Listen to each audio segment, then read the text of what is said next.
Kaixo, egun on denoi, ongi etorri a este nuevo webinar Vivano, en el que tenemos la oportunidad de contar con Íñigo Gabilondo. Íñigo es neurólogo, el Servicio de Neurología del Hospital Universitario de Cruces, es investigador Ikerbasque en el Grupo de Enfermedades Neurodegenerativas del Instituto de Investigación Sanitaria BioVizcaya y coordinador del Comité de Nuevas Tecnologías e Innovación de la Sociedad Española de Neurología.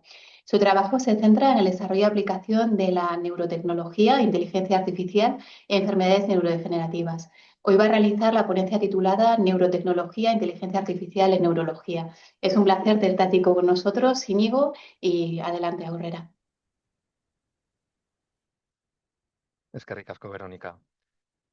Como comentabas, trabajo en BioVizcaya y en el Hospital de Cruces como neurólogo y en los últimos años bueno, me he dedicado especialmente a la investigación usando diferentes tecnologías y bueno, a través de la coordinación del Comité de Nuevas Tecnologías de la Sociedad Española de Neurología, pues me he acercado a diferentes iniciativas de innovación y de transferencia pues al mundo de la neurología clínica. Y quería, pues bueno, hablar un poco de estas aproximaciones y todo lo que he ido aprendiendo estos últimos años y lo que estamos trabajando en BioVizcaya, ¿no? En relación con la neurotecnología y la inteligencia artificial.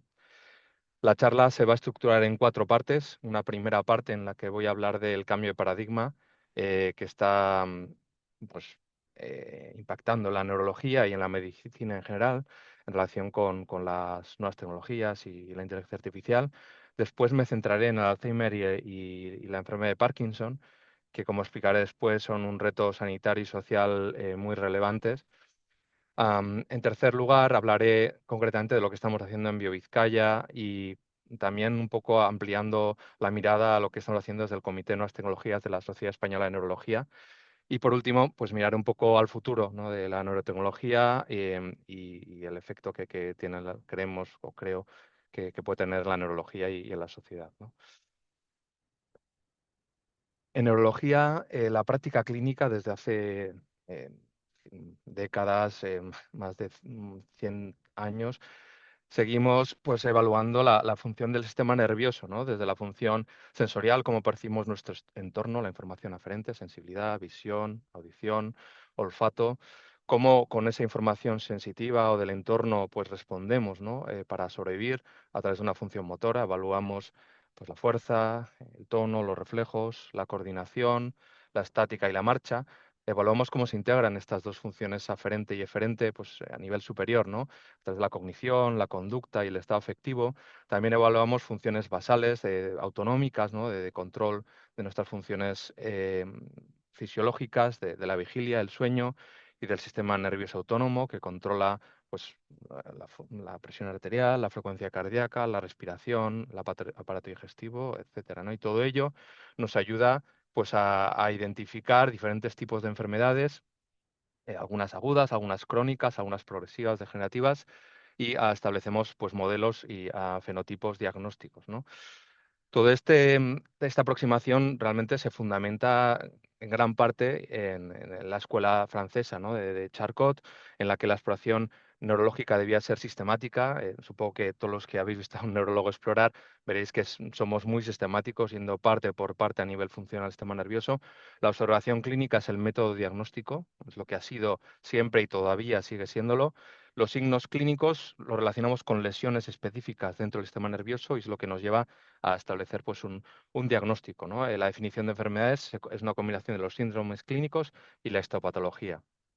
A día de hoy, pues sigue bebiendo la práctica clínica de esta filosofía, ¿no? Hay una entrevista clínica donde orientamos al paciente, una exploración neurológica donde identificamos signos, y nos estamos pues, apoyando cada vez más, ¿no? En diferentes tecnologías, neurofisiología, electroencefalograma, electromiograma, muestras biológicas que analizamos en laboratorio, tanto de sangre como de líquido cefalorraquídeo, y neuroimagen, desde resonancia, escáner, hasta pruebas de imagen molecular como el PET. Sin embargo, pues sigue teniendo esta aproximación pues, ciertas limitaciones, ¿no? En la práctica clínica. Seguimos siendo subjetivos y poco precisos al evaluar a los pacientes. La evaluación es episódica, es decir, vemos al paciente en un momento puntual y no sabemos lo que sucede en el continuo del día a día del paciente y perdemos mucha información. Y también es poco realista. Realmente estamos viendo a los pacientes en condiciones de laboratorio, entre comillas, en la consulta y no es lo que les sucede en el día a día, ¿no? Y la información que obtenemos realmente es fragmentada. Tenemos pruebas de la exploración, pruebas de la neuroimagen, pruebas de, de pruebas, o sea, de muestras biológicas, pero está fragmentada y no la tenemos integrada o bien integrada, ¿no? Y no es escalable. Muchas de las pruebas que estamos utilizando, pues, son costosas, en sitios con pocos recursos, pues son difíciles de implementar, ¿no? Entonces, hace que nuestras aproximaciones, en muchos casos, no sean escalables, ¿no? Esto pues se está empezando a virar un poco con los avances tecnológicos, ¿no? La llamada revolución tecnológica desde el año aproximadamente 75 o digital, ¿no? La era digital, ¿no? De las telecomunicaciones e información ha hecho que tengamos sistemas de computación, de almacenamiento y miniaturización cada vez mucho más grandes, ¿no? Lo vivimos cada día. Los dispositivos pues tienen autonomía cada vez mayor, se comunican entre ellos, los materiales de fabricación son cada vez más sofisticados. Ahora pues, se integra la tecnología en, uy, en parches, en lentes de contacto. Los dispositivos hablan entre ellos, es lo que se llama la Internet of Things, ¿no? Son capaces de comunicarse y de volcar toda la información que van registrando a un servidor, creando el concepto este de Big Data, ¿no? Incluso la información no se computa en nuestros dispositivos, sino que se computa en ordenadores y servidores remotos, pues, de otros países, ¿no? Y esta cantidad ingente de información objetiva, pues, estructurada, pues, es para poder digerirla, pues está haciendo que a la inteligencia artificial y las redes inteligentes pues cobren mucho protagonismo, ¿no? Para poder pues darle pues un uso a toda esta información que estamos registrando, ¿no? Y esto pues da lugar por la que ya pues está con nosotros una medicina digital que está mejorando el diagnóstico, la clasificación, la monitorización, la predicción, está favoreciendo la medicina personalizada, rehabilitación, está haciendo que el paciente esté más empoderado, tenga más autonomía, incluso está optimizando la gestión de procesos sanitarios, ¿no? En neurología, por ejemplo, la inteligencia artificial está empezando a capacitar a los neurólogos y neurólogas en tres sentidos concretos, ¿no? Por ejemplo, está haciendo que sea la inteligencia artificial la gran fenotipadora. Pasamos de una observación cualitativa a un fenotipo digital. Cuantificamos con la tecnología, clasificamos espacial y temporalmente los fenómenos clínicos, estableciendo no solo patrones estáticos, sino patrones dinámicos, ¿no? Para mejorar el diagnóstico y la monitorización. La inteligencia artificial también es la gran integradora. Los datos dispersos, fragmentados que he comentado antes, ahora ya empiezan a estar integrados gracias a estos modelos de inteligencia artificial. Las señales clínicas, fisiológicas de imagen y moleculares se representan de forma multimodal para intentar identificar mecanismos, redes o ser más eficaces en los procesos clínicos, ¿no? Y por último, la inteligencia artificial nos está ayudando a personalizar mejor, a individualizar el tratamiento, ¿no? Desde evidencias poblacionales, que es lo que hemos estado haciendo siempre, ¿no? Evidencias con grandes números de pacientes, las aplicamos a pacientes individuales. Pero gracias a la IA, pues es posible establecer modelos predictivos individuales haciendo que las terapias se adapten de forma dinámica. A medida que cambia el paciente de un día a otro, podemos adaptar las terapias de forma dinámica. Por ejemplo, el fenotipado digital que he comentado, ¿no? Cómo cambiamos de la evaluación cualitativa episódica a una continua. Tenemos mejor objetividad y reproducibilidad, ¿eh? Somos mucho más cuantitativos, lo que hacemos lo repetimos de la misma forma gracias a los datos de los sensores. Los datos son cuantitativos y precisos y tienen una alta resolución temporal, es una información dinámica. Permite monitorizar lo que sucede en la vida real. Los pacientes con dispositivos portables pueden utilizarlos en su domicilio y podemos ver lo que sucede en el día a día. Permite detectar cambios sutiles y eventos. Normalmente cosas que el paciente igual no detecta o no es consciente, síntomas, manifestaciones, pues los puede detectar los sensores o la inteligencia artificial y los eventos que normalmente, pues yo que sé, un episodio de migraña, un episodio, que es una crisis epiléptica, los podemos detectar con mucha más capacidad, ¿no?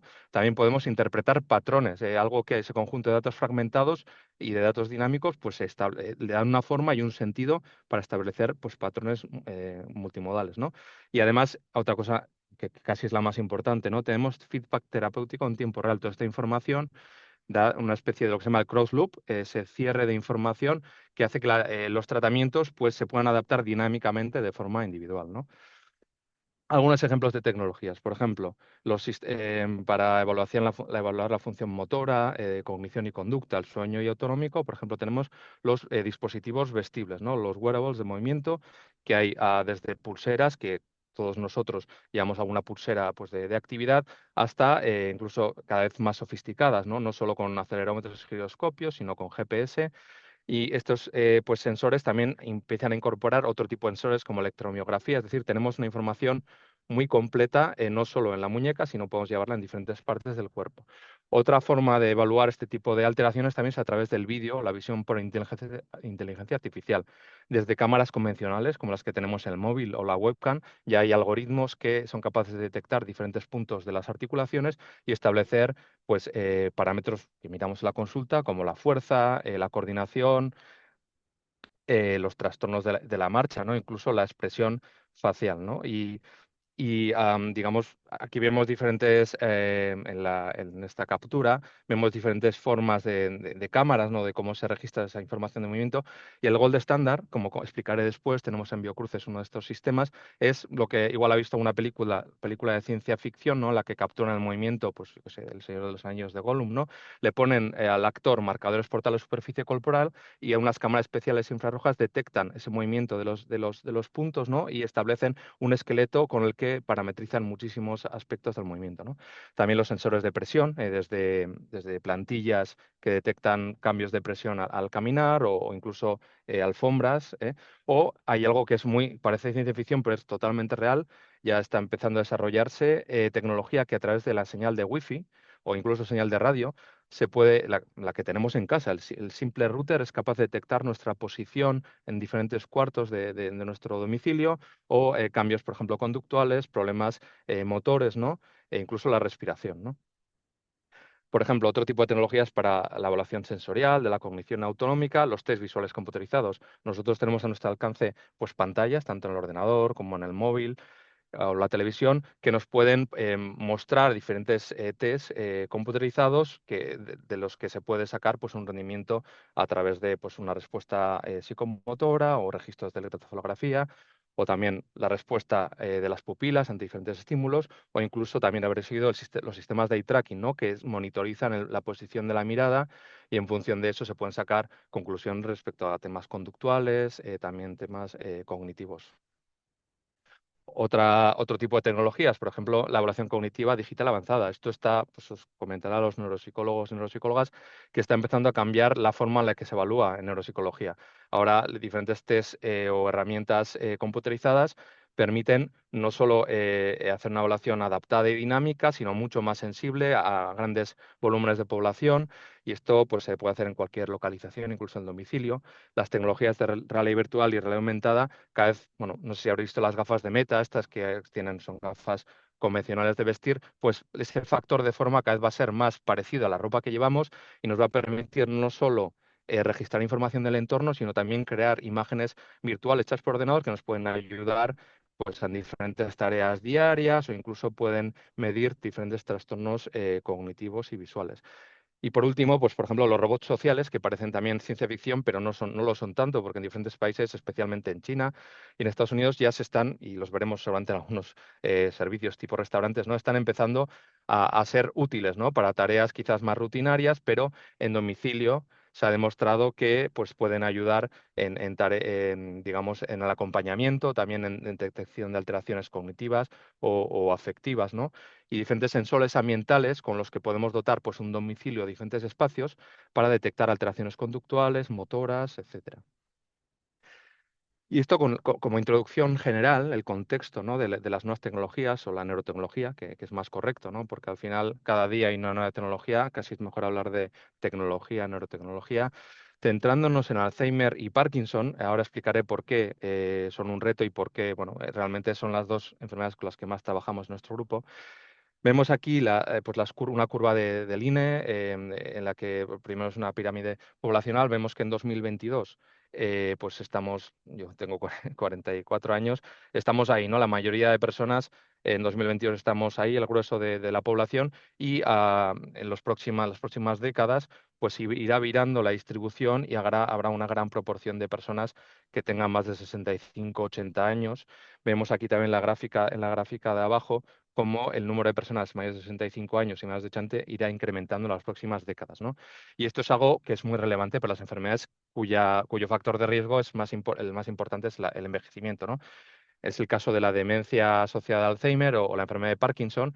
Por ejemplo, en Alzheimer, aproximadamente entre mayores de 65 años, entre 5 y 8,5% de la población está estimado que a día de hoy tiene demencia, ¿no? Y el 80% se estima que es Alzheimer, y más de 85%, el 20% de la población, que son cantidades muy grandes, ¿no? En Parkinson es la segunda enfermedad degenerativa más frecuente, pero también tenemos cantidades muy importantes, ¿no? Más de 65 años, entre 1,5 y 1,7% de la población, y más de 85 años, aproximadamente el 4% de la población. Eso hace que a día de hoy en España se estima que hay unas 700.000 personas con demencia y unas 60.000, 75.000 con Parkinson. No solo hay un gran volumen, sino que supone un coste sociosanitario enorme, ¿no? Por paciente año, los pacientes con demencia se estima que cuestan, con un abanico muy grande, entre 8.000 y 28.000 euros, dependiendo de la fase evolutiva. Y los pacientes con Parkinson, entre 2.000 y 4.000 euros en fases iniciales y entre 4.000 y 20.000 euros en fases avanzadas. Y uno de los grandes problemas, no solo lo que cuesta, sino que el coste sociosanitario y también familiar, pues va volcado fundamentalmente sobre las familias, ¿no? Tanto en el Alzheimer como en el Parkinson, ¿no? En ambos casos, pues los detectamos tarde, ambas enfermedades. El Alzheimer a día de hoy todavía lo seguimos detectando cuando el deterioro cognitivo está establecido, en fases leves, moderadas de Alzheimer, ¿no? Con suerte. Y en Parkinson, cuando la discapacidad motora está establecida, en fases, ya comentaré después, pues 1 o 2 de joven y ya, ¿no? La enfermedad de Parkinson, poco por si entiendo que habrá audiencia de todas las disciplinas, es una enfermedad, como todo el mundo imagina, neurodegenerativa, que está caracterizada, digamos, el paradigma son las manifestaciones motoras, ¿no? La bradicinesia o lentitud de movimiento, el temblor, la rigidez. También los pacientes tienen trastornos de la marcha, inestabilidad. Y además de esas manifestaciones motoras cardinales, los pacientes tienen síntomas paroxísticos que aparecen, desaparecen, como las fluctuaciones motoras, que aparecen especialmente cuando progresa la enfermedad y son muy discapacitantes, la congelación de la marcha. Los pacientes es una de las principales causas de caída, incluso de mortalidad en los pacientes, ¿no? Y otro tipo de manifestaciones motoras. Y una de los ámbitos clínicos que más importancia está cogiendo los últimos años son las manifestaciones no motoras en Parkinson. Los pacientes acaban a lo largo de los años teniendo un deterioro cognitivo que puede llegar incluso a la demencia, manifestaciones neuropsiquiátricas, trastornos psicóticos, eh, trastornos del sueño, manifestaciones sensoriales, incluyendo los problemas visuales, y la disautonomía también, como la hipotensión ortostática o estreñimiento, son alteraciones que influyen mucho en los pacientes. Es una enfermedad, como he dicho, neurodegenerativa, caracterizada por la muerte y la generación de las neuronas dopaminérgicas. Hay diferentes hipótesis de dónde se inicia la enfermedad y cómo progresa. La teoría más establecida durante muchos años es que empezaba en el tronco del encéfalo, en la sustancia negra y otras estructuras dopaminérgicas, y va progresando, como veis, hacia arriba en el cerebro, diferentes redes dopaminérgicas, afectando también a otras redes cerebrales. Y a los últimos años está cogiendo mucha fuerza la teoría de que, ya que, como he comentado, la enfermedad de Parkinson afecta no solo a nivel motor, sino no motor, se ha demostrado que hay patología de Parkinson, que está caracterizada por el depósito de alfa-sinucleína fosforilada, que es una proteína que se fosforila y se acopla, o sea, se acumula normalmente. Pues se ha encontrado este tipo de alteraciones características del Parkinson no solo en el cerebro, sino en diferentes órganos, que esto explica en gran parte las manifestaciones no motoras diferentes a las cognitivas, ¿no? Entonces se habla de que quizás la enfermedad, este depósito anómalo, puede empezar no en el cerebro primariamente, sino en el tracto digestivo, por ejemplo, en el corazón, y asciende hacia arriba. Y otra posibilidad es que empiece en el cerebro y que descienda hacia abajo. Ahí no se sabe muy bien cuál es la evolución, pero lo que está claro es que esta afectación de varios órganos explica pues, las manifestaciones de los pacientes, no motoras y no motoras. Y este es un poco el paradigma de un paciente de lo que sucede a lo largo de los años. Hay una fase premotora o prodrómica en la que hay síntomas no motores, como estreñimiento, trastorno de conducta al sueño REM, falta de olfato, y cuando empiezan los síntomas motores es cuando diagnosticamos a los pacientes, lo que he dicho, bradicinesia, rigidez, temblor, y a lo largo de los años, cuando entramos ya en la fase más avanzada, empiezan las fluctuaciones motoras, a los trastornos posturales, trastornos cognitivos, ¿no? Y una escala clásica que se usa en Parkinson es la de Hoehn-Yahr, sobre todo habla de síntomas motores, ¿no? Va de 0 a 5. La fase 1 es cuando empieza a tener síntomas motores, va evolucionando normalmente son síntomas de un lado del cuerpo. a medida que avanza este estado, pues afecta al otro cuerpo, al lado del cuerpo también, y ya cuando afecta la estabilidad, pues entramos en la fase 3 y ya los pacientes acaban necesitando apoyo, incluso ir en silla de ruedas, ¿no? Las terapias de los pacientes, digamos, la de primera línea son fármacos, sobre todo de reposición dopaminérgica o fármacos que favorecen agonistas dopaminérgicos, y tenemos terapias de segunda línea que se dan solo en centros especializados, como el Hospital de Cruces, como la estimulación cerebral profunda, a bombas de fármacos de duodopa o pomorfina, o más recientemente los ultrasonidos focalizados de alta intensidad, que es una especie de ablación estratégica de núcleos cerebrales, ¿no? Entonces, teniendo un poco el marco del Parkinson, tenemos las necesidades, ¿no? Hay una evaluación subjetiva y con variabilidad entre clínicos, dependiendo del criterio, y la tecnología lo que ayuda, con diferentes dispositivos, como he comentado antes, a una mejor objetividad y cuantificación precisa, ¿no? La evaluación episódica en consulta nos refleja el día a día y pasamos a una evaluación continua en el entorno del paciente, ¿no? Que permite capturar, por ejemplo, fluctuaciones. Los síntomas no motores, que no los detectamos bien, ayuda a través de los sensores pues, a tener un fenotipado multimodal, ¿no? Los datos fragmentados, con diferentes pruebas y poco integrados para tomar decisiones, a través de la inteligencia artificial podemos integrarlos y personalizar el tratamiento en tiempo real, ¿no? Con ajustes rápidos y dinámicos y adaptados. Y los ajustes terapéuticos no solo dependen de lo que captamos con la tecnología y lo que medimos nosotros, sino también, como hay muchos ensayos-error, permite la tecnología hacer partícipe al paciente para que aporte información en las decisiones terapéuticas a través de este tipo de aproximaciones, ¿no? Y este es un poco el paradigma de Parkinson. El paradigma de Alzheimer es una enfermedad también neurodegenerativa, es la más frecuente, como he comentado. La evolución tiene las manifestaciones son fundamentalmente cognitivas, van desde una fase prodrómica, que es la fase inicial, en la que hay pues, fallos de memoria episódica, de orientación topográfica, y a medida que avanza la enfermedad y afecta pues, de las zonas temporales a regiones más frontales, hay una incapacidad para incorporar una información, problemas de lenguaje, apatía, y ya cuando la enfermedad se extiende a diferentes partes del cerebro, hay síntomas relacionados con diferentes regiones cerebrales, pues a nivel frontal, trastornos de juicio y personalidad, a nivel temporal, trastornos del lenguaje, a nivel parietal, pues desorientación topográfica, apraxia, y occipital, problemas visuales, ¿no? Y al paradigma fisiopatológico es el depósito de beta-amiloide, proteína tau, en diferentes regiones cerebrales, fundamentalmente en la región temporal, que hace que el cerebro pues vaya atrofiándose, empezando por la región temporal, ¿no? A lo largo de los años, pues los criterios diagnósticos han ido cambiando. Yo cuando era residente, de 2006 a 2010, todavía diagnosticábamos con criterios clínicos, no había evidencia, los criterios no están adaptados o todavía no están desarrolladas las pruebas complementarias para potenciar el diagnóstico. A medida que la resonancia fue estableciéndose, la resonancia cuantitativa, pues se fueron introduciendo la resonancia en los criterios diagnósticos y también el PET cerebral. Primero el FDG, que es de glucosa, que es específico, y después se desarrollan los trazados específicos de amiloide, de tau, y en paralelo también se fueron desarrollando los marcadores en líquido fluorraquídeo. Hacíamos función lumbares desde el año 2010 aproximadamente, que permite detectar tau y amiloide, y ya en los últimos años, en los últimos 8 años, 5 8 años, pues los marcadores en plasma se están desarrollando y se van a establecer, de forma que el diagnóstico etiológico cierto va a poder ser posible a través de una muestra de sangre y una serie de criterios clínicos, ¿no?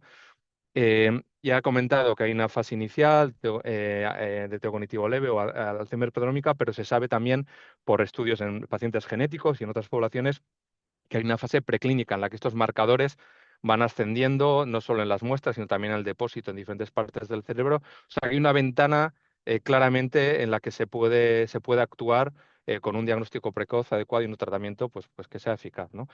Am, Aquí se me ha movido.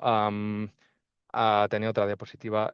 Básicamente quería dar una foto muy general de cómo está evolucionando y cómo se espera que evolucionen los tratamientos específicos para la enfermedad de Alzheimer. Tenía otra diapositiva más sencilla en la que se mostraba que durante pues, décadas hemos estado trabajando con fármacos que eran bueno, poco modificados de la evolución de la enfermedad, como los inhibidores de la acetilcolinesterasa, y ahora pues hay una aprobación de nuevos fármacos basados en anticuerpos monoclonales contra contra el amiloide y la perspectiva es que en los próximos años se vayan aprobando en la próxima década nuevos fármacos que van a ser realmente efectivos y pueden cambiar la evolución de la enfermedad, ¿no? A día de hoy, de todas formas, seguimos teniendo un gran problema sociosanitario y médico con los pacientes, ¿no? Un paciente cuando se diagnostica, pues está en este laberinto, ¿no? De atención primaria, especialista neurólogo, geriatra, servicios sociales, tratamientos farmacológicos, el apoyo del cuidador, ¿eh? Entonces, sigue siendo un problema importante, ¿no? A nivel social. El diagnóstico, pues ya he comentado que es tardío, con los marcadores en sangre y otro tipo de marcadores tecnológicos podemos diagnosticar antes. La evaluación es puntual y subjetiva, limitada a la consulta y con diferentes sensores, inteligencia artificial, podemos monitorizar continuamente de forma objetiva y en vida real a los pacientes. Las nuevas terapias, las que he comentado, la selección, ya están llegándonos los criterios para seleccionar a los pacientes para los tratamientos y son bastante exigentes, requieren pues un proceso de cribado importante y la inteligencia artificial y la neurotecnología podría ayudarnos a definir de forma más automática y más concreta pues los pacientes que se pueden beneficiar, ¿no? Y la carga familiar y atención médico-social está fragmentada, ya lo sabemos, si tenemos a un familiar con este tipo de problemas. Y pues la neurotecnología también nos puede ayudar aquí, ¿no? A través de la creación de plataformas asistenciales conectadas, ¿no? Conectando salud, servicios sociales y para avanzar en la equidad, ¿no?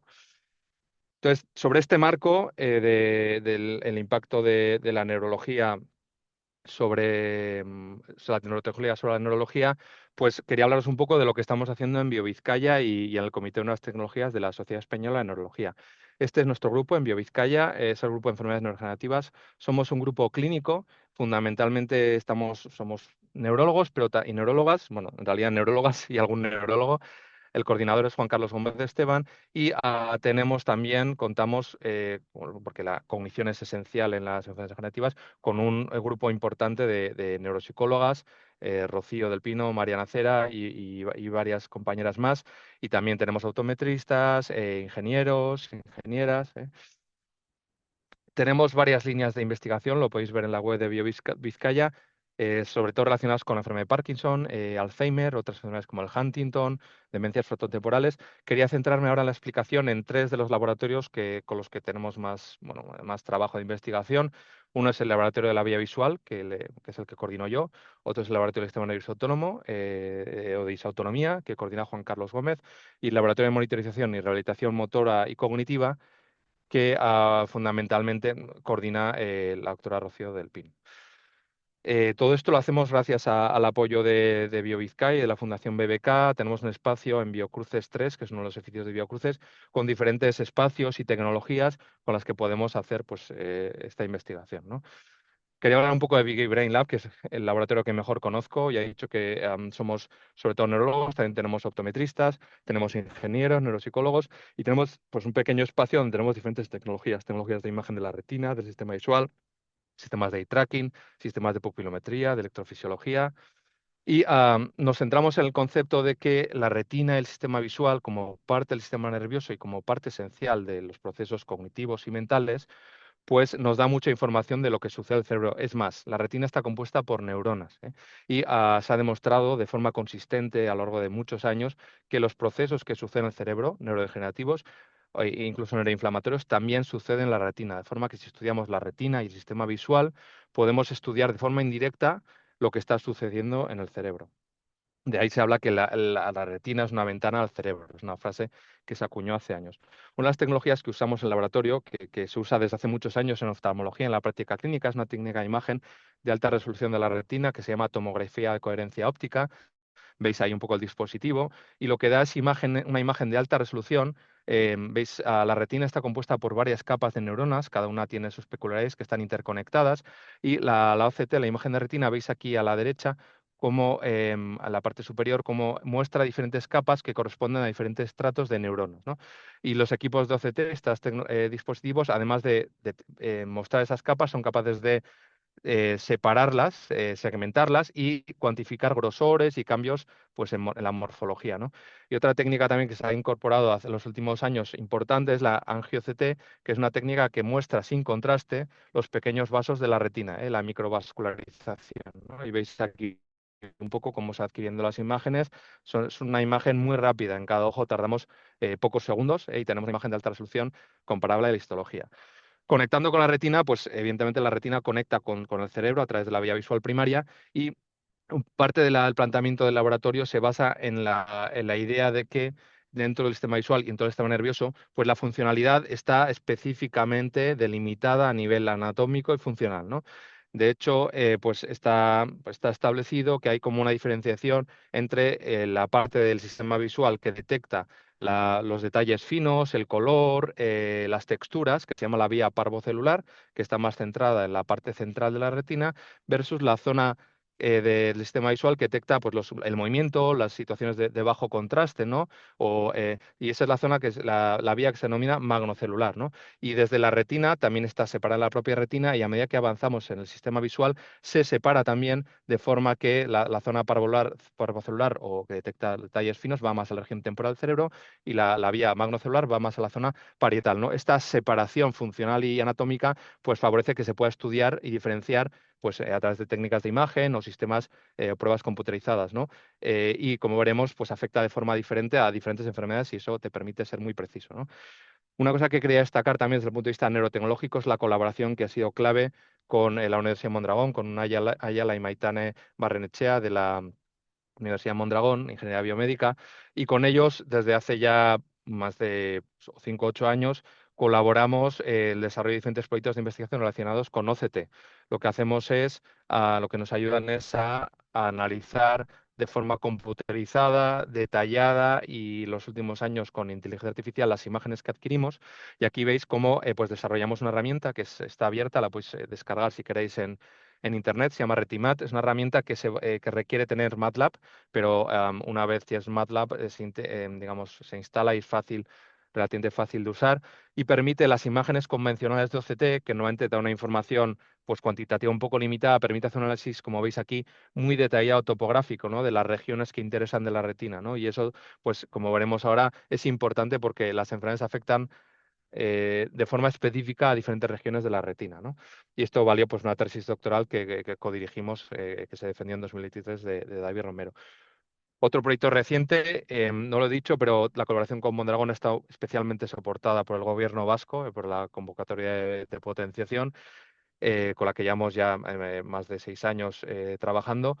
Y ahora, en una tesis doctoral nueva, desde 2024, estamos trabajando en aproximaciones de inteligencia artificial o deep learning para analizar pues grandes volúmenes de imagen. Ahora mismo tenemos unos 600, 700 sujetos adquiridos, ¿no? Y para analizar todo eso, lo que hacemos es usar estas técnicas de inteligencia artificial avanzada que nos permite detectar pues regiones específicas que están afectadas con una precisión muy grande y también nos permite lo que se denomina la predicción de la edad, ¿no? La predicción del age gap, ¿no? Con una sola OCT podemos predecir con un error de entre 2,5 y 3 años la edad que tiene una persona. No hace falta saber nada más que la propia OCT. Lo que se llama el age gap es la diferencia entre la edad biológica y la cronológica. ¿Por qué esto es importante para las enfermedades? Porque ahora está muy en boga determinar este age gap, porque la diferencia en un paciente, cuanto mayor sea el age gap, eso significa que el efecto de la enfermedad es mayor, ¿no? Entonces está un poco por ahí la intención de esta aproximación, ¿no? ¿Qué hemos hecho concretamente en Parkinson? Desde prácticamente los últimos 10 años hemos publicado diferentes artículos que han establecido pues una hipótesis que ya ha sido ratificada también a nivel post-mortem, que es la del Parkinson. Se afecta de forma específica pues una región de la retina que se le llama la zona parafoveal. La mácula es la zona central de la retina y la fovea es el centro central, que es donde hay máxima agudeza visual, ¿no? Entonces, la zona parafoveal es el anillo que está alrededor y hemos visto con OCT que hay una neurodegeneración, es decir, una atrofia progresiva de esta región parafoveal que aparece incluso en fases muy tempranas, incluso en fases premotoras de la enfermedad y que va progresando, hemos ido viendo que va progresando, ¿no? Y cuantificar con OCT en un solo momento esta atrofia nos permite detectar pacientes que tienen una discapacidad visual de los que no la tienen, sin necesidad de hacer ninguna prueba visual. Y es más, si hacemos un OCT ahora mismo, podemos saber qué pacientes dentro de 3 años va a tener un deterioro cognitivo, ¿no? Esto es lo que nos ha permitido pues este tipo de marcador, ¿no? Otra cosa también interesante que quería compartir es que usamos resonancia magnética cerebral para estudiar el sistema visual y en este trabajo que publicamos el año pasado demostramos que en las fases iniciales de la enfermedad no solo es la retina la que produce las alteraciones visuales, sino que hay una región del cerebro que se llama la amígdala, que se sabe bien que está afectada en Parkinson desde fases iniciales, que intuitivamente no está relacionada con el sistema visual, pero en realidad sí lo está, ¿eh? Y está conectada con regiones clave a nivel visual, visión subconsciente, ¿no? Y vimos con este estudio que la atrofia, la degeneración de la amígdala en pacientes en fases iniciales de la enfermedad explica la discapacidad visual que tienen los pacientes, ¿no? Así que tenemos una especie de modelo en la que sabemos que la retina y la amígdala y regiones concretas del cerebro pues explican los síntomas visuales iniciales, ¿no? Ya en el ámbito del Alzheimer, quería también comentar bueno, no lo he dicho, pero en el Parkinson, pues esta línea de investigación está avalada pues, por el gobierno vasco, Carlos III, incluso por la Michael J. Fox. Y en el ámbito de Alzheimer, trabajamos sobre todo gracias a ITM Maratoya, que nos financia el proyecto EBEGIALZ, que es un proyecto multicéntrico con diferentes centros de Euskadi. Y ahora estamos trabajando, estamos siguiendo los pacientes, Alzheimer prodrómico, 60 pacientes a lo largo de 3 años, y lo que estamos haciendo marcadores en sangre. Entonces, lo que hemos visto es que el marcador fosfatado 217, que es uno de los que más peso está teniendo últimamente como para establecerse en la práctica clínica, está altamente correlacionado con los cambios que se producen en la zona muy central de la retina, en la fóvea. Hay un engrosamiento de la fóvea y hay alteraciones microvasculares que sugieren que en fases muy precoces del Alzheimer, en la retina, en la zona foveal, se produce fenómenos que pueden remedar pues inflamación o gliosis, ¿no? ¿Esto qué ayuda? Pues ayuda a decir que a través de la retina podemos estudiar de forma muy precoz mecanismos posiblemente inflamatorios que suceden en el cerebro, ¿no? Y puede servir como un marcador para diferentes propósitos pronósticos o desarrollo de tratamientos. Otra cosa que te quería hablar también, que estoy muy entusiasmado, es algunas herramientas que estamos desarrollando en colaboración con ingenieros, ¿no? En concreto con el grupo Comneurolab de BioVizcaya, que coordina Jesús Cortés. Eh, has- a ver, un segundo, se me ha ido. A ver,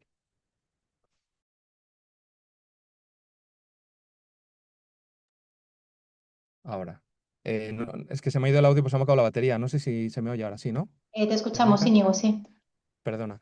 Vale, entonces, Veggie Brain Tool es una herramienta que estamos desarrollando con Asier Ramuzpe y con la tesis de Unai Sainz, que es una herramienta computerizada para evaluar la función visual y cognitiva de forma no invasiva, ¿eh? Utiliza eye tracking, utiliza también sistema de pupilometría y también digamos, sensores para medir la frecuencia cardíaca y la sudoración de forma simultánea, ¿no?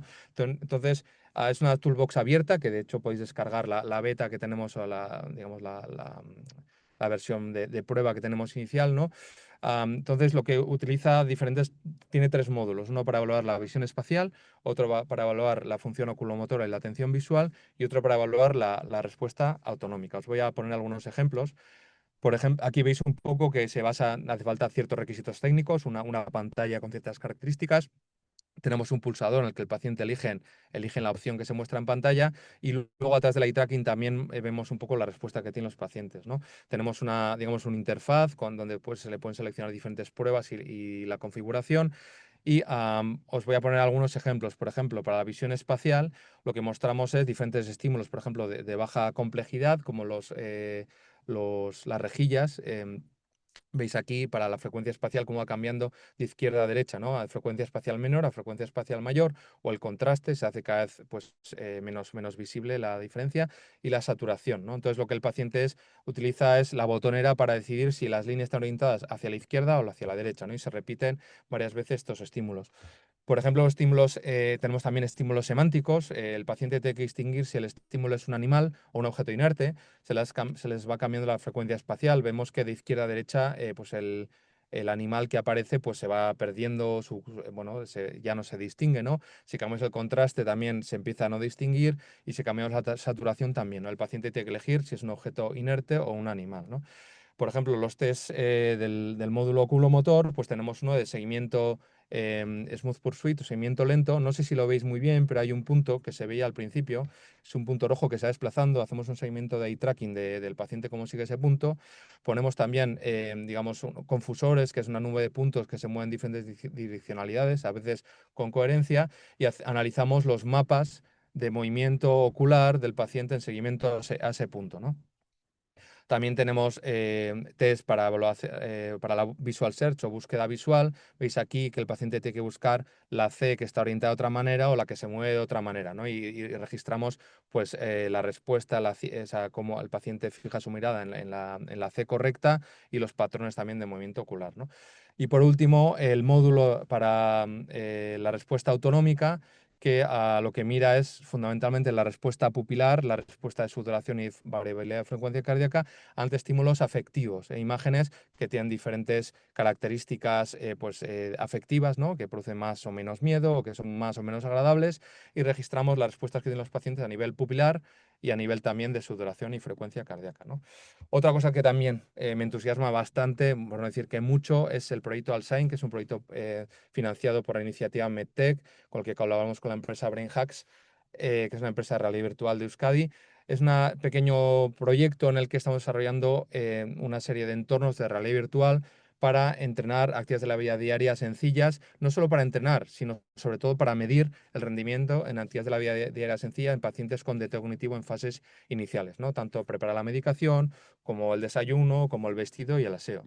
Os voy a poner aquí algunos ejemplos, ya tenemos pequeños prototipos. Por ejemplo, aquí el paciente está preparando, vemos que el entorno es real, pero sobre él se proyectan imágenes generadas por ordenador y el paciente está pues extrayendo pastillas y colocando el pastillero según digamos, el plan de tratamiento que ha establecido su médico, ¿no?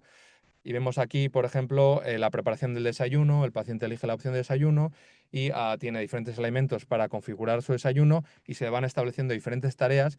Y no solo medimos el rendimiento, como si las hace bien o mal, sino tenemos múltiples parámetros espaciotemporales, de movimiento y de respuesta. Incluso las gafas tienen eye tracking y podemos ver cómo el paciente pues, está ejecutando las tareas, ¿no?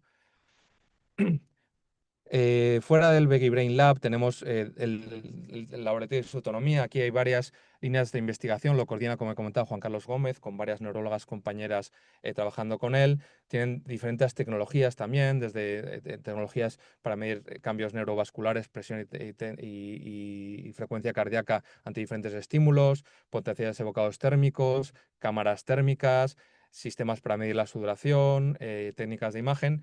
Y ahí, pues, no solo se trabaja en Parkinson, sino también se ha trabajado mucho en síndrome de fatiga crónica, en lesiones medulares, en epilepsia. Quería destacar un trabajo en el que colaboré de forma muy activa, que es interesante porque lo que hicimos es a pacientes con Parkinson, digamos que les pedimos que estuvieran en la resonancia y registramos con resonancia funcional de reposo su actividad cerebral punto por punto, y simultáneamente les pusimos un dedal de saturación de oxígeno, y lo que hicimos es medir la variabilidad de la frecuencia cardíaca y la correlacionamos con la actividad cerebral punto por punto. Y vimos que en pacientes había una altísima correlación entre la variabilidad de frecuencia cardíaca y la actividad cerebral en zonas del cerebro que corresponden a lo que se llama la red autonómica central, que son las zonas del cerebro que controlan el sistema nervioso autónomo.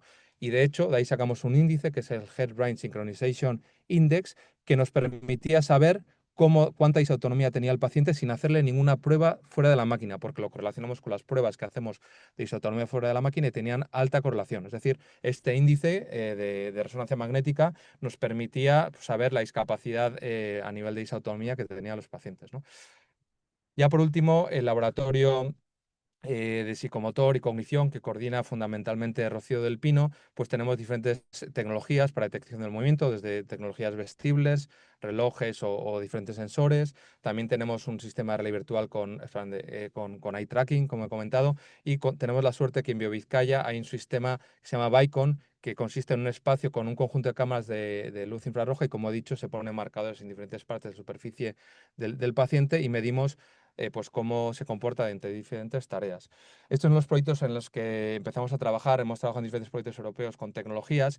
Este es un proyecto que se llama VCare, que ya finalizó, que lo que hacíamos es dotar el domicilio del paciente de diferentes sensores, sensores de movimiento, sensores de presencia, y también una interfaz, una aplicación con un asistente virtual que iba eh, eh, recibía los datos de los sensores, establecía el estado del paciente, en este caso paciente con Parkinson, y había una serie de juegos serios basados en la captación de movimiento con una cámara, que iban adaptando la dificultad o las características de los juegos serios de rehabilitación motora y cognitiva en función del estado del paciente.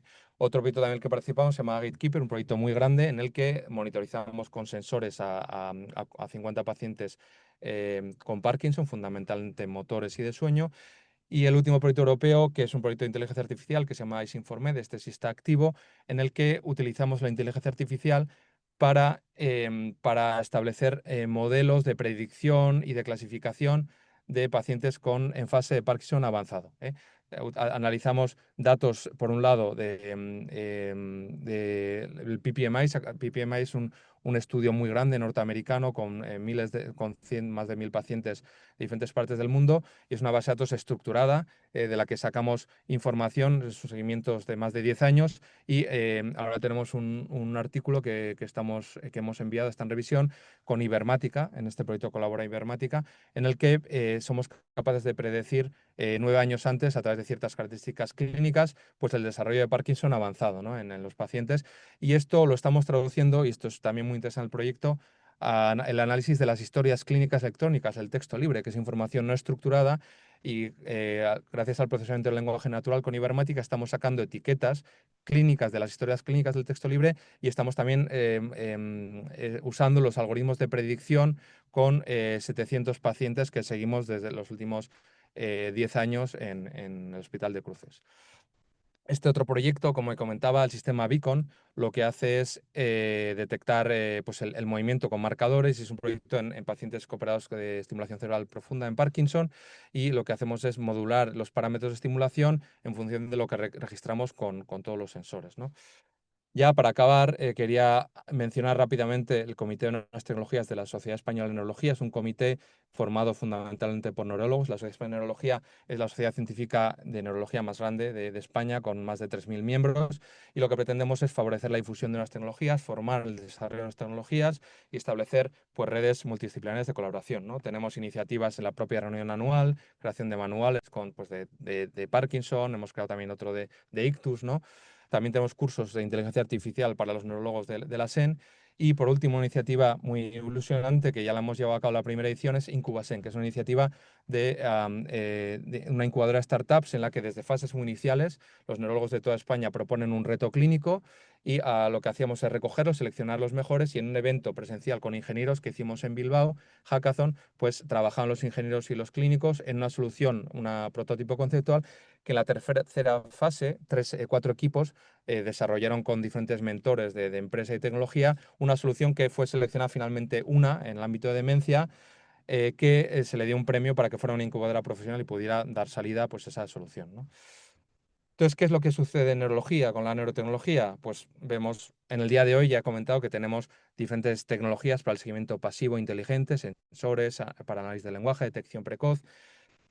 Poco a poco van entrando pues la realidad aumentada, la neurofisiología portátil, incluso la estimulación cerebral de la que no he hablado, y la inteligencia artificial, pues en principio debería integrar toda la información para que pues, los clínicos podamos pues, trabajar con ello, ¿no? Y en el futuro pues, se envisiona pues, que incluso los robots o los sensores autónomos inteligentes podrán ofrecernos incluso comunicación alternativa para pacientes con una discapacidad muy, muy severa, estimulación o cambios dinámicos en tiempo real, ¿no? Y esto es un poco pues, lo que se puede ver, ¿no? Evidentemente, pues el miedo que está en la sociedad es el problema ético, ¿no? Y de la privacidad mental y la autonomía, ¿no?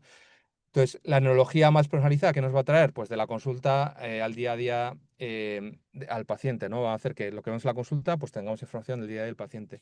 La tecnología será aliada al juicio clínico, y la medicina basada en evidencia, pues se apoyará en datos reales, ¿no? El impacto en pacientes y sistema sanitario pues mejorará la calidad de vida y aliviará la carga al cuidador. Habrá mayor equidad territorial y acceso a terapias avanzadas, y permitirá optimizar recursos sanitarios. Y es importante, y aquí hago una llamada si os interesa la neurotecnología, que os intentéis acercar pues, a ingenieros e ingenieras donde estén, que habitualmente es las facultades de ingeniería o en los centros tecnológicos, porque necesitamos colaboración multidisciplinar entre ingenieros y clínicos, ¿no? Hay que investigar, innovar y luego transferir. No se puede quedar las cosas en la innovación, ¿no?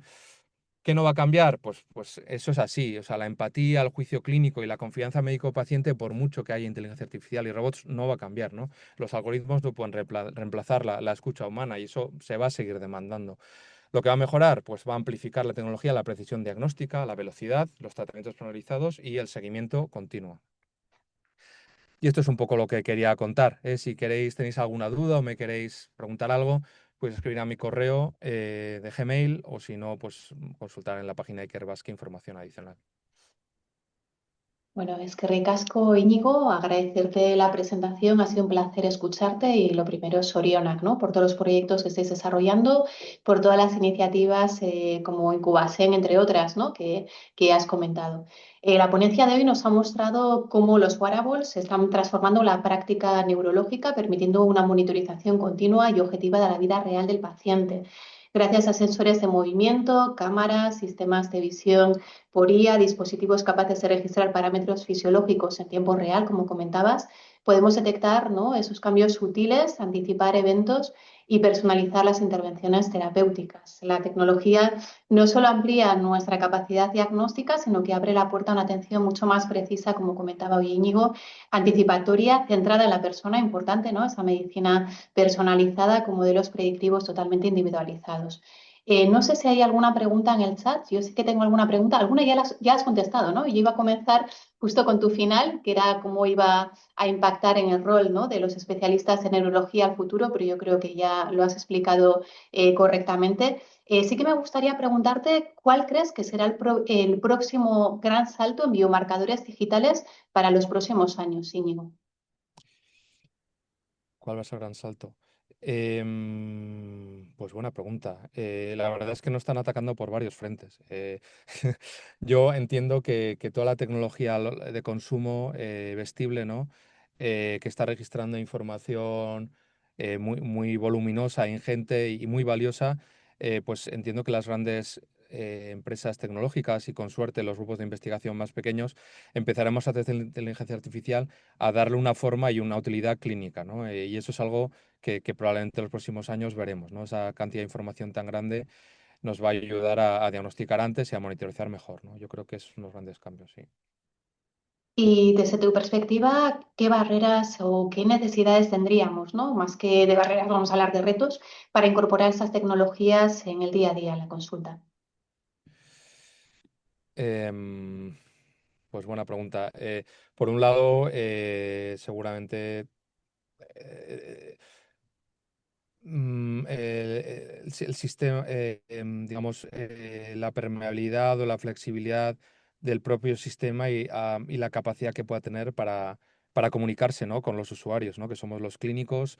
Eso yo creo que es clave, ¿no? Si el sistema se comunica adecuadamente con los usuarios, y también con los desarrolladores de tecnología, e incluso se implica a los usuarios, a los clínicos en el desarrollo de tecnología, va a ser mucho más fácil que se implemente, ¿no? Pero si esa comunicación no está abierta, yo creo que va a ser muy complicado, ¿no? Porque no se va a adaptar en los desarrollos a las necesidades reales, ¿no?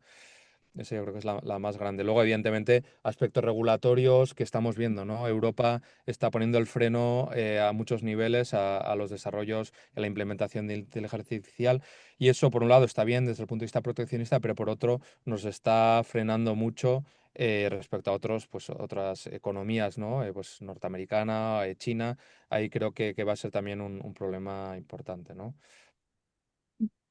Bueno, desde luego un futuro prometedor. Enhorabuena por todo lo que estáis desarrollando. Animar a las personas, ¿no?, que nos están viendo, sobre todo los clínicos, pues bueno, que si tienen inquietud, que puedan participar, que puedan colaborar también con vuestros grupos de investigación. Has comentado temas claves, es necesario seguir investigando, es necesario seguir innovando.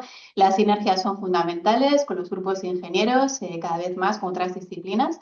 Y bueno, también vamos a hacer un poco spoiler, si te parece, Íñigo, y comentar, ¿no?, que el año que viene tenemos prevista una actividad conjunta desde esa comisión que tenemos con la universidad, con la Euskal Herriko Unibertsitatea, que bueno, que versará sobre neurociencias y que será en mayo. De momento hasta ahí vamos a leer y que bueno, te agradecemos tu ayuda y tu colaboración para ello.